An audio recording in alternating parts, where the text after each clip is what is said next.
Buongiorno a tutti e bentornati alla mia scuola di uncinetto tunisino. Quello di oggi sarà un video piuttosto breve ma molto importante. Infatti oggi vi mostrerò come fare l'aumento nella lavorazione a uncinetto tunisino, l'aumento della barretta posteriore dei punti. E come dicevo, molto importante perché è una delle basi, una tecnica base che vi aiuterà a realizzare il bellissimo punto brioche nella lavorazione a uncinetto tunisino. Quindi non perdiamo tempo e andiamo a cominciare. Dunque, eccomi qui. Innanzitutto, come vedete, io ho già cominciato a lavorare un piccolo campione partendo da una catenella in numero pari di maglie. Quindi sono partita da una riga di base, appunto semplice, poi ho lavorato qualche riga, come vedete, al punto a coste, che è, come vi avevo già accennato nel video che riguarda appunto questo punto a coste, che è la base per realizzare dei bellissimi disegni in stile brioche, diciamo, floreali o a foglie o comunque ondulati.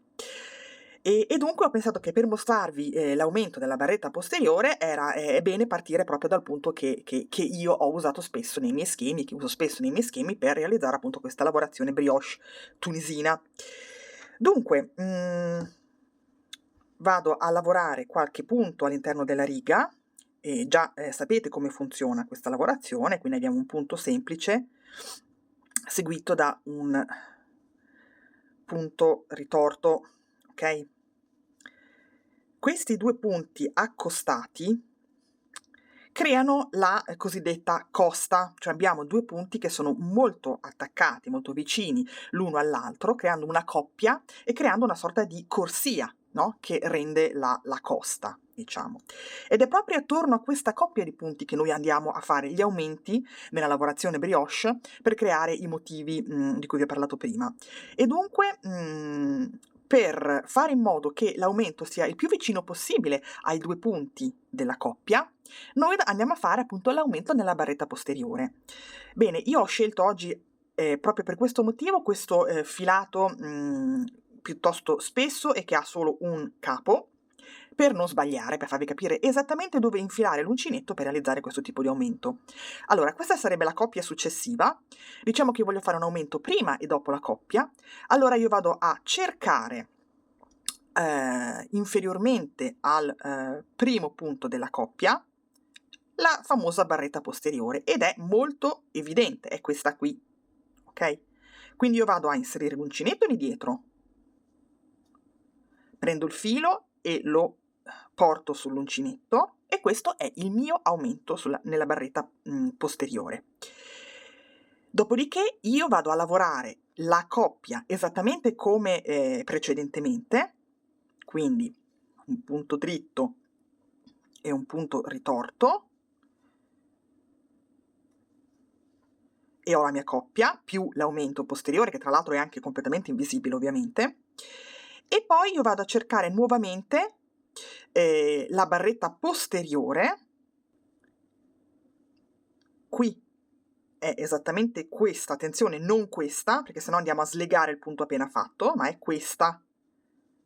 Prendiamo il filo, lo passiamo attraverso e lo portiamo sull'uncinetto, ed ecco il nostro secondo aumento nella barretta posteriore. Io qua finisco la riga,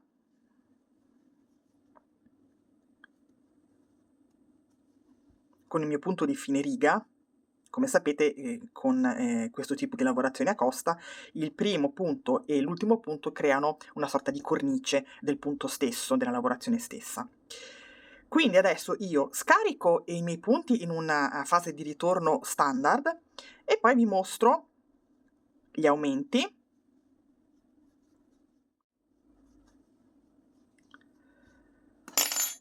Eccoli qua, vedete? Come nascono proprio dietro alla coppia, ok? Quindi hanno una tendenza a essere leggermente obliqui così.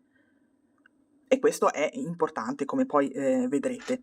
Successivamente io continuo a lavorare i miei punti e attenzione, cosa succede? Che io qui ho creato altre due coppie, volendo, no?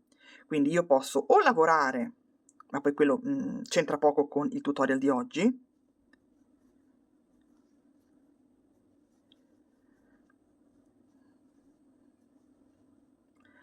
eccomi qua, o io lavoro qui 2 coppie, sempre a punto semplice, punto ritorto qua, dove c'era l'aumento, e qua dove c'era l'altro aumento, e quindi vado a lavorare in maniera molto semplice. Se lo faccio varie volte, io praticamente ho creato 2 corsie in più, 2 coste in più da una singola costa. Oppure, come spesso accade anche nei miei schemi, io considero la coppia centrale come la corsia, diciamo, centrale, e la mantengo, e qui dove ho i miei aumenti vado magari a inserire un altro aumento, sempre posteriore. Quindi magari lavoro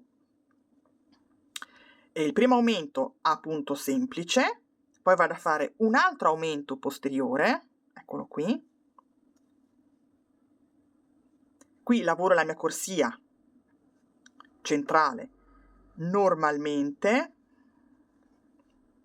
poi qui vado a cercare nuovamente la barretta posteriore, vedete dov'è? Non questa ma questa, e faccio un altro aumento. L'aumento della riga precedente lo lavoro nuovamente ma a punto semplice, e poi finisco la mia riga, e successivamente io mi troverò con 2 aumenti in più, quindi avrò la mia corsia centrale e altre 2 corsie laterali. Quindi qui poi dopo lo vedremo quando andremo a vedere i vari schemi, se e quando andremo a vedere i vari schemi che io ho creato. Comunque vi servirà a voi per creare i disegni che preferirete. Se avete già i rudimenti del tunisino, penso che abbiate capito quello che intendo. Bene, questo è tutto, spero che sia stato chiaro il tutorial. Io vi ringrazio per avermi seguito fin qui, vi ringrazio per iscrivervi al mio canale, vi ricordo che io ho un altro canale che è totalmente in inglese ma di facile comprensione, e se volete potete andare a darci un'occhiata, è già dedicato tutto all'uncinetto tunisino e anche ad altre tecniche, ed è già pieno di contenuti. Bene, questo è tutto per oggi, vi saluto, alla prossima, bye bye!